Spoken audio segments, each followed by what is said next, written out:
تو میں انہیں کوئی کسی کو میرا یہ بھی نہیں کہنا یہ کوئی ولی اللہ ہے. کچھ لوگ انہیں پیار سے کلندر کہتے ہیں, مجھے اس کا معنی بھی نہیں پتا. میں کیا آپ سے بحثیں کرتے رہوں. ملک میں تبدیلی دعاؤں سے تب آتی ہے جب آپ سدھرنا چاہیں. یہ بات کہنی اور یہ مذاق اڑانا اور یہ ٹھٹھا کرنا بہت آسان ہے کہ نگاہ مرد مومن سے بدل جاتی ہیں تقدیریں. یہ کیا اقبال نے فلانی بات کر دی ہے. یہ جو لوگ یہ بات کرتے ہیں ان کی سوچ, ان کی عقل سمجھ, اگر وہ اتنی ہی زحمت گوارا کر لیں کہ اتنا بڑا بندہ ایسی بات نہیں کر سکتا, ہوا میں کوئی بے پر کی نہیں اڑائی ہوگی, آخر ایسی کیا بات ہے جو وہ کہہ رہا ہے, تو اس کے دوسرے مصرے میں ہی غور اگر کر لیں کہ جو ہو ذوق یقین پیدا تو کٹ جاتی ہیں زنجیریں. نبی کریم صلی اللہ علیہ وسلم کی مثالیں فٹافٹ دینا شروع کر دیتے ہو. آپ میں سے یا ہم میں سے یا پوری کائنات میں سے ان کے برابر کون ہے؟ ہو بھی کوئی نہیں سکتا, تو پھر ان کے ساتھ تو کمپیریزن ہی نہیں بنتا کسی کا. اور آپ سرکار نے سب کے لیے دعا کی, اور بالخصوص حضرت عمر فاروق جو عمر بن خطاب تھے, اور عمر بن الحشام جسے ابو جہل بھی بعد میں کہا, یہ دونوں ہی کے لیے دعا کی انہوں نے. اور ابو جہل کے کارنامے پچھلے دیکھ لیں, دشمنی دیکھ لیں, گستاخیاں دیکھ لیں, اور اگر وہ مسلمان ہو جاتا تو اس کا پچھلا سارا ڈیٹا کلیئر ہو جاتا. اور اس کے بیٹے کے بارے میں عتبہ جو تھے, جو کہ قرآن سنتے ہوئے بے ہوش ہو گئے, یہ فرق ہے.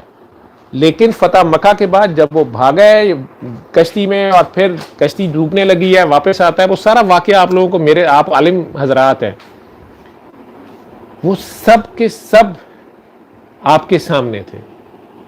یہ الٹیمیٹ ریمیڈی ہم وہاں کہہ رہے ہیں, بات کو سمجھے, جہاں آپ کے سارے اسباب بھی زیرو ہو گئے ہیں, تو آپ نے اللہ ہی کے آگے پیش ہونا ہے اور پھر دعا کرنی ہے.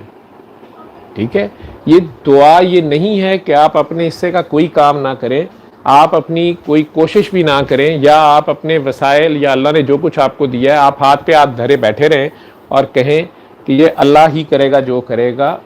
یہ سب اپنی اپنی سوچ اور سمجھ کی بے وقوفی ہے.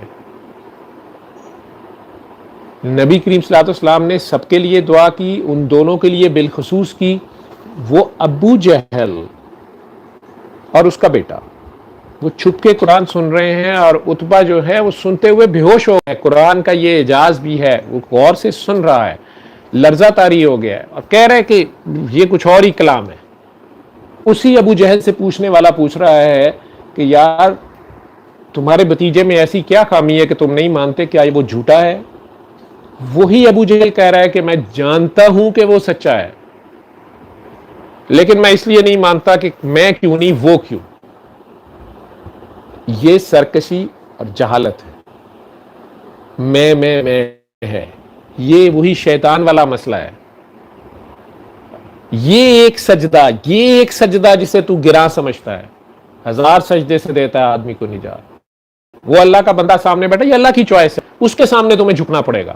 ان کے پاؤں میں پیچھے سجدہ کرنا پڑتا تھا ساروں کو. یوسف علیہ السلام کو سجدہ کرنا پڑا ان کے والد سے لے کے ان کے سارے بھائیوں کو. یہ ایک سجدہ جس سے تو گراں, اور جہاں وقت قیام آیا یہ وہ بات ہے دوسری, وہاں آپ سجدے میں گر گئے کہ یا اللہ جی آپ کریں جو کچھ کرنا ہے.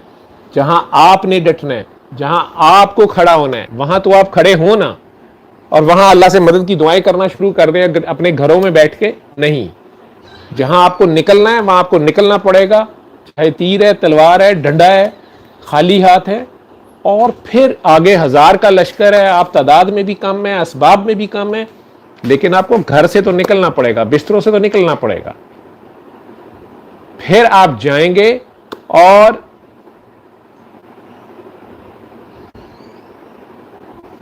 آگے پھر اللہ کی مرضی ہے, ریزلٹس اس کے ہیں.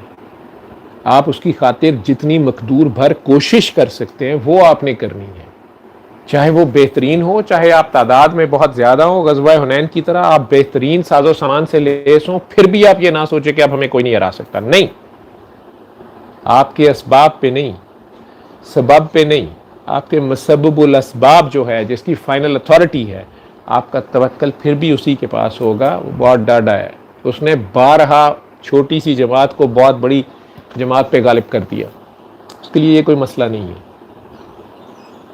وہ ابو جہل تو بحث کر رہا ہے اور بعد میں بھی کہہ رہا ہے کہ میں نہیں مانتا، اور وہی عمر خطاب جو گھر سے تلوار لے کے گستاخی کرتے ہوئے گالیاں دیتے ہوئے نکلے ہیں اور قتل کا دعویٰ کرتے ہوئے نکلے ہیں، وہ صرف قرآن سن کے، وہ قرآن کی قرات، اسی کلام کی قرات، قرآن کا مطلب یہ ہے کہ ایک پڑھے گا، ایک قرات کرے گا اور دوسرا سنے گا، یہ ہے قرآن۔ اس قرات کو سن کے وہیں پہ عمر خطاب سے عمر فاروق ہو گئے ہیں، فرق کر لیا انہوں نے۔ اور اب جب وہ سرکار دو عالم کے ساتھ آ کے ان کے سامنے سر تسلیم خم کرتے ہیں، مان لیتے ہیں، ان پہ ایمان لاتے ہیں، نبی پہ بھی ایمان لانا لازم ہے۔ وہ پھر جو بھی فیصلہ کرے، اسے آپ اندھی تقلید کہہ لیں، اسے جو مرضی کہیں، آپ سرنڈر کرنا پڑتا ہے وہاں پہ، وہ قبلہ چینج کر لے، کرنا پڑتا ہے۔ وہاں عمر خطاب عمر فاروق ہوئے ہیں اور سرکار کے پاس آ کے فاروق اعظم ہو گئے ہیں۔ اور یہی اللہ کہہ رہا ہے کہ جب میرا کلام پڑھا جائے اسے توجہ اور غور سے سنو تاکہ تم پر رحم کیا جائے، اور رحم رحمان ہی کرے۔